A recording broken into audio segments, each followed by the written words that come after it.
হত্যাকাণ্ডের মূল আসামি 1 নম্বর আসামি খুনি হাসিনা, 2 নম্বর আসামি অবৈধ কাদের, 3 নম্বর আসামি জাহাঙ্গীর কবির নানক, 4 নম্বর আসামি সৈয়দ দাস। এরপরে ধারাবাহিকভাবে যারা জড়িত এদের প্রত্যেককে এই মামলাগুলোতে অন্তর্ভুক্ত করতে হবে। কিন্তু আমরা ব্যতীত হয়েছি, কষ্ট পেয়েছি যখন এই সরকারের আইনমন্ত্রী বলে আগের মামলাগুলো বিচার কার্য শেষ হোক তারপরে কমিশন করবো। এই আইনমন্ত্রী কি জানি না আগের মামলাগুলো কারা করেছে? আগের মামলাগুলো হচ্ছে হাসিনার আমলে। প্রত্যেকটা মামলা মিথ্যা বানোয়াট ভিত্তিহীন অভিযোগে আমাদের নিরাপরাধ বিডিআরের সদস্যদেরকে আসামি বানানো হয়েছে, যারা কর্মকর্তাদের আসামি বানানো হয়েছে। আজকে বছরের পর বছর আমাদের বিডিআরের ভাইরা সেই কারাগারের অন্ধ প্রকোষ্ঠে সেখানে ঢুকে ঢুকে তারা মরছে। আর এই আইন ব্যবস্থা বলে আগের মামলাগুলো শেষ হোক। ওয়ার্ডের আদেশ করেছেন আসিফ নজরুল সাহেব, আপনার অভিজ্ঞতা থাকলে ইতিহাস জেনে রাখুন, তথ্য যাচাই করুন। তবে এই হত্যাকাণ্ড নিয়ে ভারতের নীল নকশা বাস্তবায়নের চেষ্টা করলে জনগণ পিঠের চামড়া ঠিক রাখবে না। একবারেই পরিষ্কার, এই হত্যাকাণ্ড আমাদের অস্তিত্বের সাথে জড়িত, বাংলাদেশের সার্বভৌমত্বের সাথে জড়িত। এটা নিয়ে কেউ যদি তাল বাহানা করার চেষ্টা করে আমরা বসে থাকবো না। আজকে বলা হচ্ছে ভারত আমাদের বন্ধু।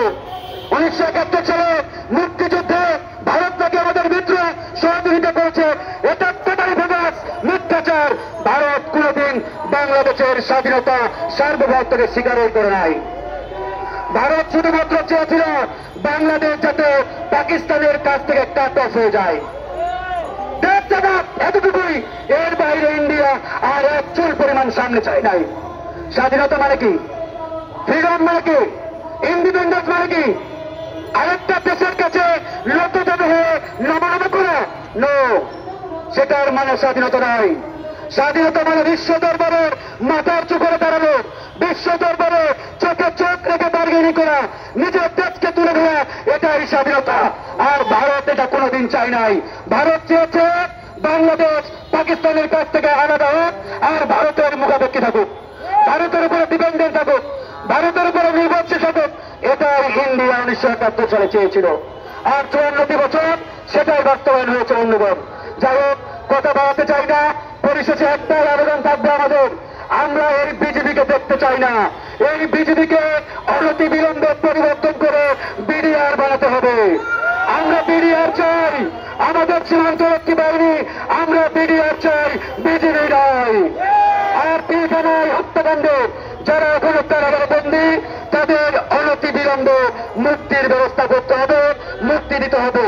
আর এই ঘটনার পুঙ্খানুপুঙ্খ তদন্তে একটি জাতীয় কমিশন গঠন করতে হবে। সেই কমিশনে আর্মির সাবেক অফিসাররা থাকবেন, মানবাধিকার কর্মীরা থাকবেন, বিচার বিভাগের আপিলিয়েট ডিভিশনের 2 জন বিচারপতি থাকবেন। এদের সমন্বয়ে একটি জাতীয় তদন্ত কমিশন করতে হবে। এর বাইরে যদি ভারতবাদীর কোন কমিশন করা হয় আমরা সাথে সাথে ঘৃণা ভরে ছুঁড়ে ফেলবো সেই কমিশনকে। ধন্যবাদ। আল্লাহ।